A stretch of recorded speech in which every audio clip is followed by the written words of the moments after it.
Good evening.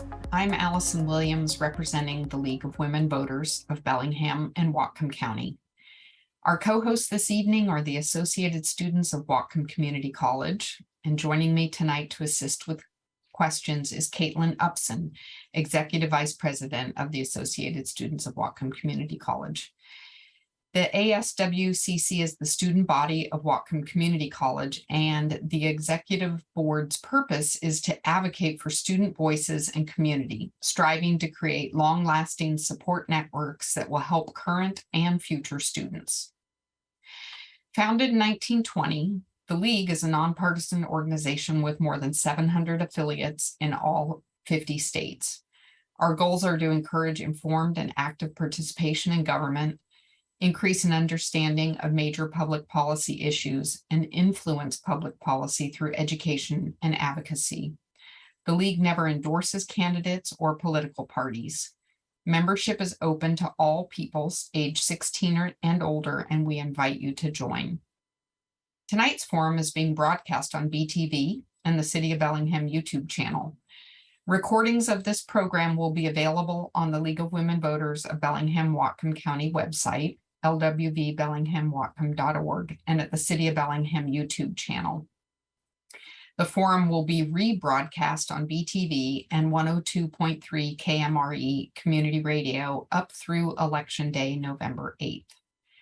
No portion of this forum may be rebroadcast in part or in full without the written consent of the LWV-BWC. Questions for this forum have been prepared in advance by the League and the students from Whatcom Community College with input from the public. The Cascadia Daily News, Linden Tribune, Salish Current, the Northern Light, and 102.3 KMRE Community Radio are our media partners. Tonight, we're hosting candidates for the Whatcom District Judge, Position 2. The Whatcom County District Court has 2 judges elected to 4-year terms. The court hears criminal, civil infraction, and miscellaneous cases in the county. Judges decide administrative and general court policy. They preside over cases and hearings in the court. The current salary for the office is $193,447. I would now like to introduce and welcome our candidates, Gordon Jenkins and Jonathan Rands. Hello, thank you all. Thanks, welcome. Here are the rules that will follow for tonight's forum. Each candidate will have 90 seconds to respond to each question. Then candidates will have a 1-minute closing statement. Each candidate has a challenge card that he can use once. The challenger has 30 seconds to state his challenge. The challenged candidate then has 30 seconds to respond. I'm going to ask candidates to speak in alphabetical order and then alter the order for the remaining questions. The timer displayed on the screen will count down your time, and the timer will be purple when you begin, then it turns to yellow when 15 seconds remain. When time is up, the timer turns red and you'll need to stop talking. If you continue to speak after the time limit, we may cut your microphone. Do either of you have any questions regarding these rules? No. Great. No, thank you. Okay, well, if our timer is ready, Caitlin is going to get us started with the opening question and the following 2 questions. Ready. How would you describe your relationship with your constituents, and what are your responsibilities to them?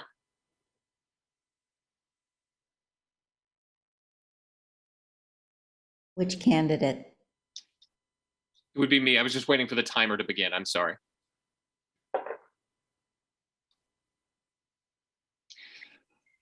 So I bring the best and most public service oriented experience to this position. The district court judge owes a duty not only to public safety, but also to the very important rights and duties that are owed to all defendants coming through the district court. I am currently a senior deputy prosecutor, but I am also a former defense attorney who focused his practice on the representation of indigent defendants. I've handled cases ranging in severity from minor traffic offenses all the way to homicide, with everything else in between. I'm familiar with the needs of victims' rights and the impact of crime on our community and the needs of public safety, but I am also familiar with the intense weight of the criminal justice system on defendants and the degree to which substances and mental health concerns can drive those behaviors. To that end, I want to expand the use of therapeutic treatment courts within the district court system to try to improve and impact the cycle of crime and court appearances that we are seeing in our community.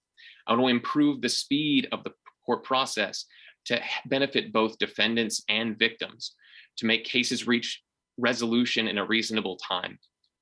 In short, the district court should support a balanced, equitable, and holistic approach to the court system that respects all parties. And I have the kind of background that makes that possible. Thank you. Caitlin, may I have the question again one more time, please? Absolutely. How would you describe your relationship with your constituents and what are your responsibilities to them? Thank you. My responsibilities to my constituents, or essentially the actors within the court, are varied. Our district court, as we were exposed to at the introduction here, handles a variety of circumstances, but ultimately our district court is the people's court, and our district court is access to justice. While it does handle criminal misdemeanors, it also handles a wide range of other matters that people come before the court seeking justice for. Whether it be traffic tickets, whether it be a petition for an anti-harassment order or a no contact order, or whether you're presiding over small claims where participants are not lawyers, or whether you're presiding over a civil matter where participants are lawyers and the subject matter in dispute is up to $100,000. Everyone before the court is there for their own brand and own reasons for justice, even if it's as simple as a name change, so that you can access the rights and the rule of law that allow you for that name change or for that marriage that you're there for. I relate to my constituents by understanding the people that come before the court because I have 20 years of experience in this court and almost every subject matter that the court entertains and deals with. In those 20 years, I've also experienced a wide range of other judicial cultures by being exposed to various county courts, and I aim to bring the best of every court to serve our county and to serve those seeking access to justice in the very best way possible, with restorative justice when possible, and accountability and access for all. Thank you. All right, if we are ready to move on, I will ask the second question. Research shows that people of color, such as Black, Latino, or Indigenous, are more likely to serve time in the U.S. criminal justice facilities. How do you believe you can address bias in the courts? I believe that question's to me. Thank you. By addressing bias in the courts, whether it be racial bias or systemic bias, the first step is education. The next step is using that education and always being aware, always looking around the corners to determine whether there's a blind spot that we don't see, whether there's a systemic issue that we're just unfamiliar with because the people that are appearing before us with their unique issues, we have no experience with. But ultimately, the situation and the statistic that you have quoted is absolutely correct. There's a lot of reasons that people of color, BIPOC, LGBTQ come before the court more frequently than others, and that's because of the systemic biases that really begin at the line level, unfortunately, but also there is some systemic bias in terms of processing. And by the time they come before the court and with their access to justice, it is the judge's job from the top down to inspect, to look behind every corner, to look behind every procedure, and to just be painfully aware of what we are unaware of, if that makes sense. But you cannot do anything about it except be aware of it. And then when you are aware of it, implement systems that eliminate it and not necessarily fix it, because like I say, it starts at various levels. But if you are not aware of it, if you're not educating yourself to those things, then you're never going to find it and you're never going to fix it.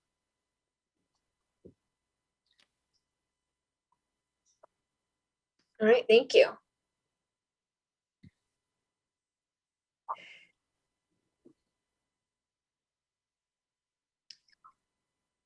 I'm just going to assume we're going on to the next candidate. I'm ready whenever you are. So the first thing to do is we always have to be acknowledging the existence of bias and acknowledging that we can't always see it in ourselves. To be always approaching it with a non-defensive approach of constantly challenging our own preconceived notions of what accountability means, of what may bring someone into the court, of what the way we view the world may be different from the way others approach things, and may be different from the motivations that are driving them into something, and to constantly be challenging those notions in the court system.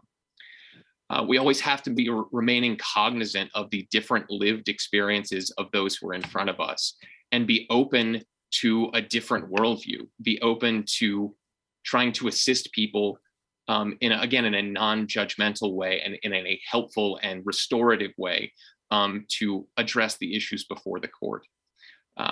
We cannot ever be tied down into a belief that the way we view the world is the only way that is appropriate. And I think that has to be approached in every moment, in every part of the court system.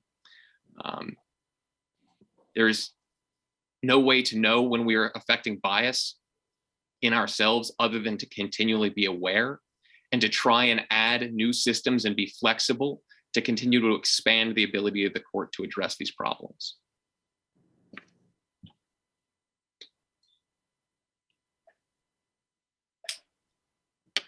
All right. If that is all, then I shall begin on question 3. Any lingering comments? All right. What are some alternatives to imposing bail, and when do you feel they are appropriate?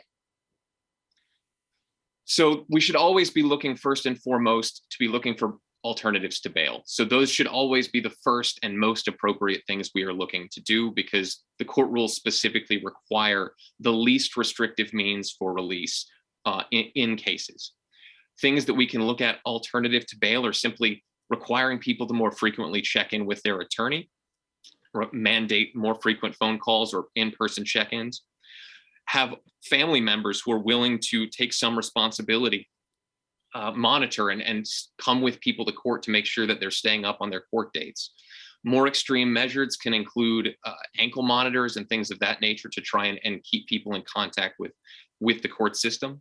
Probationary monitoring, trying to make sure that people aren't using substances or alcohol if their offenses are tied to those in some fashion. These are all, even limitations on people's ability to drive. All of these are things that should be looked at before we start looking at whether or not bail is necessary. Now, that's not to say that it isn't ever going to be used in the district court. There are situations where I think community safety is in play, and all other issues have failed, where people are continuing to violate the court order with new criminal violations of no contact order, new DUIs, things of that nature. But we should always be striving for other things first and only utilizing that as a last resort.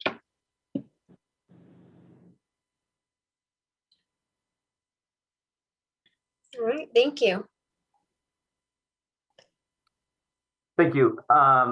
I agree with Mr. Jenkins, and I agree with Mr. Jenkins because ultimately our rule of law and our Supreme Court in promulgating the district court rule orders district court judges and even superior court judges for that matter to always use bail as a last resort. That rule has come about because of one of the issues that we just talked about, systemic bias and bias in the system.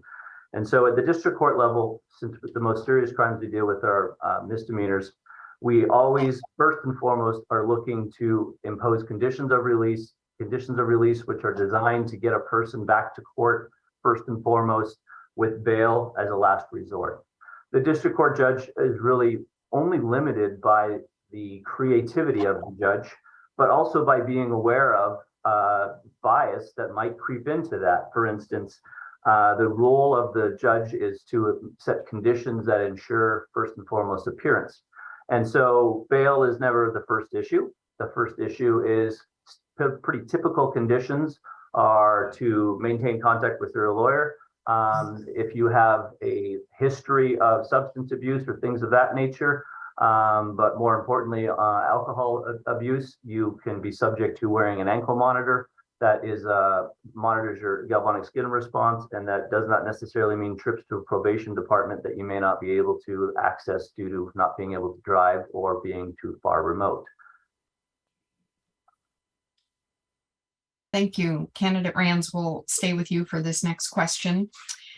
What is your opinion on programs that divert some of those accused or convicted of crimes into mental health facilities, addiction treatment programs, or other forms of supervision instead of jail or prison? My opinion is that is the actual role of a district court. District courts are therapeutic, rehabilitative, and accountability courts. And so at every opportunity that a court can create a mental health court or a therapeutic court, or in my view of the world, also what I hope to create when I come to the bench upon being elected is a community court, a form of a therapeutic court. My opinion of them is they work. They are a form of restorative justice. They are a form of alternative sentencing. They are also a form of alternative sentencing that is very important, especially in our day and age right now, where we have very specific jail constraints, and the place for those that suffer from mental illness or those that suffer from mild or even severe alcohol or drug addiction is not a jail. It is a facility that is equipped to handle them, that has staff that is equipped to train them, perhaps medication available to help maintain stability and or detoxification, if that's what we're talking about. So by and large, these courts work, and these courts are really the backbone, if you will, of alternative sentencing, and that is the role of a district court. It's also the role of a district court judge to be creative as possible, to make sure that we utilize these facilities and these diversion programs to their fullest extent possible. Thank you. Candidate Jenkins, your turn to answer the question. Thank you. I'm of the belief that the more ways we have to try and get people assistance and address the issues that are underlying whatever behavior brought them to the courtroom in the first place, the better off we are. We should be looking at every type of diversion program we can possibly handle within the court system. We should be looking at diversion programs, substance abuse oriented courts, courts that deal with things like MRT and mental errors. Everything that we can to try and get at a root cause, I think, is to the benefit of defendants and the benefit of our community. Defendants in district court in particular are going to continue to be a part of our community. They're not going anywhere long term, even if they were looking at a jail sentence. It's not going. They're going to get out and they will be right back in exactly the same point they were before going in. So it is to their benefit and all of ours to try and address these underlying issues in a therapeutic and supportive fashion wherever we possibly can. But the more programs we have, the better, because what works for one person may not work for another. I've lived my support of this program. I'm the drug court prosecutor now in Superior Court. Right there, we work to help defendants try and deal with their issues of addiction and move forward in their lives. And that has the added benefit of having their cases dismissed at the end, so they're not lashed to a criminal conviction, which can have enormous impacts on housing and other things, which can further impact their likelihood of cycling back into the criminal justice system. Thank you. Candidate Jenkins, we'll start with you again. It's been noted that the majority of current Whatcom County jail residents are being held pretrial, many of them for over a year. What actions would you take to speed the time to trial? So one of the most important things, and this is something that I'm focused on in my campaign, is holding attorneys accountable to accomplish their goals, to accomplish meaningful movement in cases. Now, this is not to say that continuances are not appropriate in some cases. Defendants need to have a full-throated defense of their cases. The state needs to be able to present their case where appropriate. But cases should not be lagging, especially in the district court. So many of the people you're referencing tend to be on felonies, but people in district court in particular, where the maximum sentence would be a year, should not be languishing in custody for long periods of time. And to that end, continuance should not just be granted by agreement again and again and again. The court should be taking an active role in listening to why cases need to be continued. making sure that attorneys, if they're saying that something needs to be accomplished, checking in, seeing what progress is being made, and expecting and calling attorneys out to do the things that they say they do, in particular on behalf of the state. Gathering witnesses, gathering evidence, conducting the interviews that are necessary. And in district court, cases are relatively simple. They shouldn't be taking long periods of time to prepare. And it is entirely possible to get these out in a reasonable period of time to avoid defendants falling out of contact with their attorney, and also for the benefit of victims, people who deserve to have their cases heard in a reasonable time. Thank you. Thank you. Candidate Rands, your answer? Would you like me to restate the question? Oh, no, thanks. I'm just Okay. looking at the timer. It's Waiting still for the timer. stopped, so Gotcha. just waiting for that. Thank you.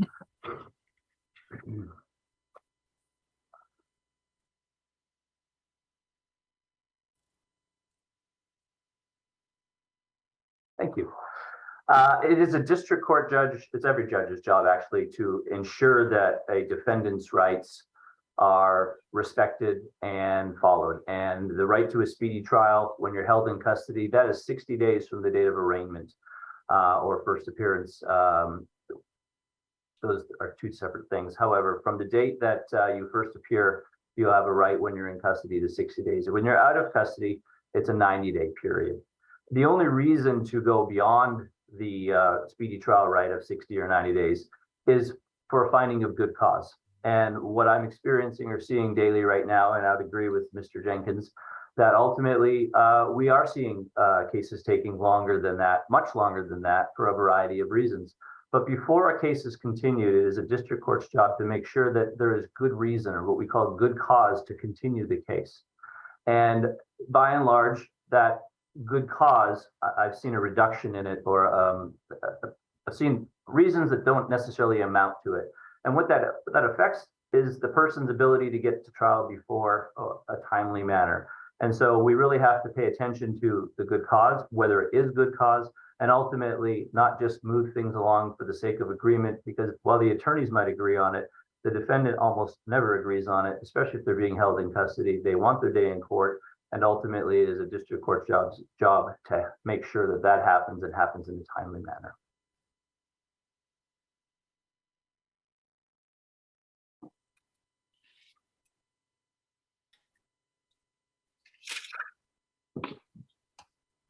Okay, we'll go back to Caitlin for questions. Thank you. Candidate Rands, we will start with you. Can you describe a circumstance where your personal beliefs conflicted with the law, and what did you do about it?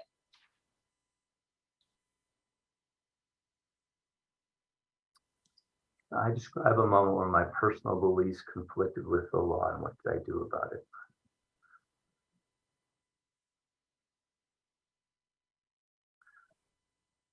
No, I can't. But what I can tell you is that it doesn't matter what my personal beliefs are in terms of conflict with the law. My role as a defense lawyer, or my role as an advocate, or even ultimately my role as a judge pro tem when I substitute for the last 4 years for judges, my personal beliefs really have no bearing on what the law conflict is. A judge's role or an advocate's role is to advocate or to rule within the law based upon what the law says and based upon what precedent requires us to do. What I can tell you about a situation that is hypothetical, where if a judge or a judge pro tem disagrees with perhaps the result that they have to get to, and they disagree with it for good reason, not necessarily a personal belief, but there are ways to write orders and judgments that encourage or complete a record, so that if others disagree with that, it makes it an appealable issue, or it makes it something that others can take notice of. But to substitute your personal opinion for the rule of law or for the precedent, there's no place in that. Thank you, Candidate Rands. If you are done, we shall return to Candidate Jenkins. Thank you. So I can think of some circumstances. So as a prosecutor, one of my jobs is charging cases. And the law of charging, the law of the ethics of charging require that I only charge a case if I am confident that I have sufficient evidence to prove that case. And that can be very difficult, especially in cases with victims in domestic violence and sexual assault circumstances. I have a belief that people do not report these sorts of offenses lightly or tend to lie about them. But if I do not have sufficient evidence, I am bound by law and by ethics not to charge them, however that may conflict with my personal beliefs on the issue. And as judge, you cannot allow your personal beliefs to soak into circumstances where you must be following the law, because that is where the bias that we've discussed at some lengths can seep in. It is when you start looking at, well, this circumstance, I want it to work out in that fashion. That is when what we want and where the unconscious bias that we might not even be aware of can take hold in the criminal justice system and result in inequitable outcomes, because I may feel that way in one case and not in another that is actually equally situated. The law is the guideline that we as judges are bound to follow. We can express our personal beliefs and our sympathy and be human and empathetic from the bench, but we must always return to the law. Thank you, Candidate Jenkins. I will turn over to Allison. Next question is, drug courts typically serve a small percent of those involved in drug-related crimes. What steps can a judge take to involve more of the addicted population? This goes to Candidate Jenkins. Yes, so the judge, I think, has to collaborate with those in the other departments, with the prosecutor's office, with the defense, to try and work to expand the eligibility requirements and the space and funding for drug courts and other therapeutic courts. As prosecutor, I have actually worked to expand the Superior Court Drug Court here in Whatcom County. Since I've taken over, I have expanded the offenses that are able to be entered into drug court, whereas previously people were not allowed to make multiple attempts at drug court. They now are. There are also other sorts of broadening things that we've done to try and improve our census to get more people in who can benefit from these programs. Ultimately, the court cannot require prosecutors to give up their cases. Statutorily in Washington, drug courts require prosecutorial approval before those individuals can be entered into any sort of therapeutic court system.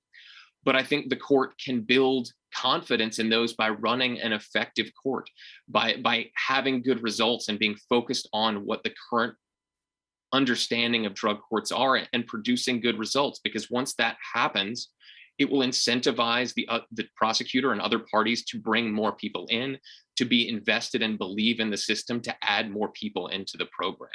So it's a chicken and egg, but having good results will help. Thank you. Candidate Rands? Can I have the question one more time, please? Thank you. Yes, drug courts typically serve a small percent of those involved in drug-related crimes. What steps can a judge take to involve more of the addicted population?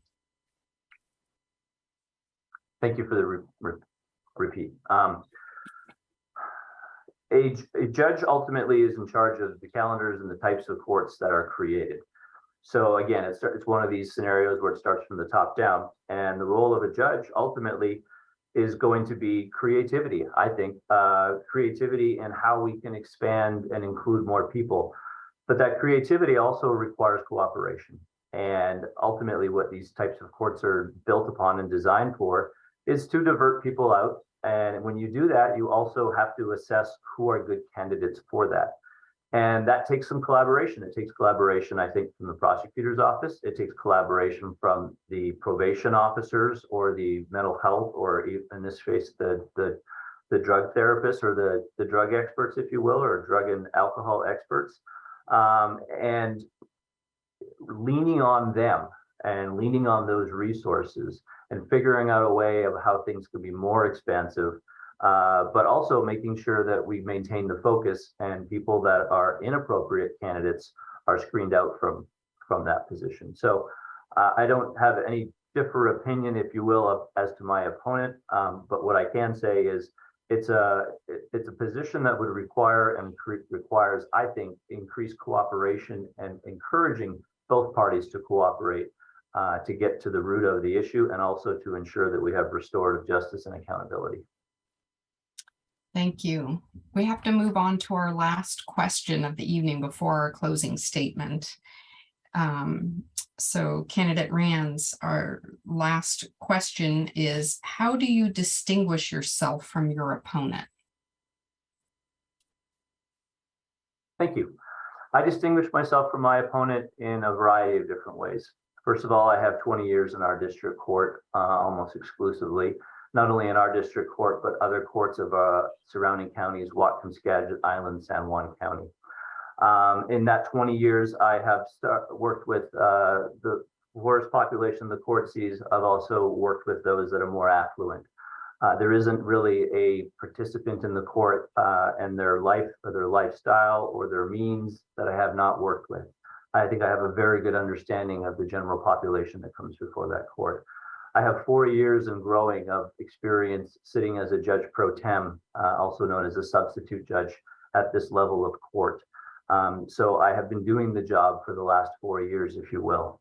I have the support of over 150 attorneys and local area judges, all that are aware of my work and are aware of my personality, my judicial temperament.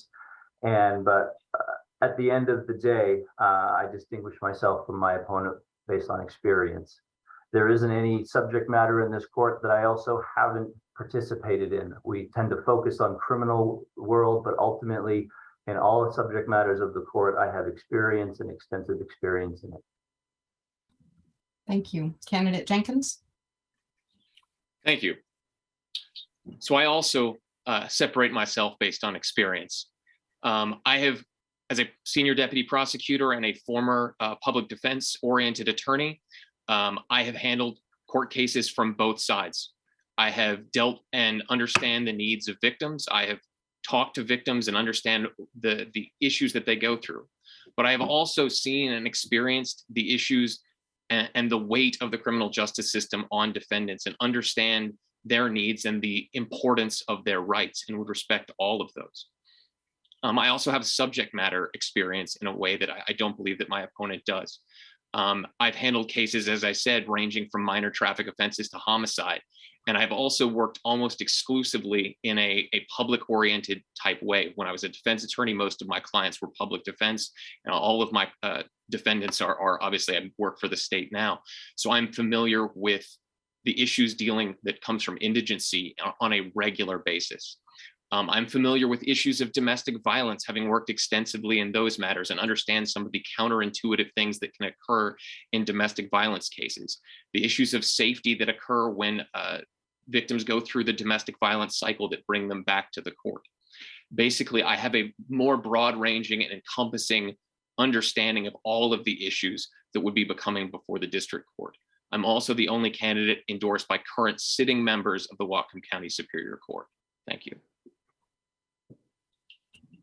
All right, we're going to move on to closing statements. You each have 1 minute. Candidate Jenkins, you can begin. Thank you. I bring the most varied and beneficial experience, as I just said, to the district court judge. I have a current understanding of how therapeutic court systems work. And as we've discussed at length, the district court is a therapeutic system. Working directly in drug court, I understand how to operate a therapeutic court system, how to support and still hold accountable. As a prosecutor and a former defense attorney, I understand both sides of the court, understand how to hold both sides accountable to do what is necessary for a truly just court system. I understand all of the types of legal and factual issues that will be appearing before the court and can carefully administer them. I'm supported by a broad range of members of our community, from elected officials to treatment providers, to law enforcement, to social services workers, to the judges who are in our Superior Court now. Thank you all very much for your time, and I ask for your support as well. Candidate Rands, your closing statement, please.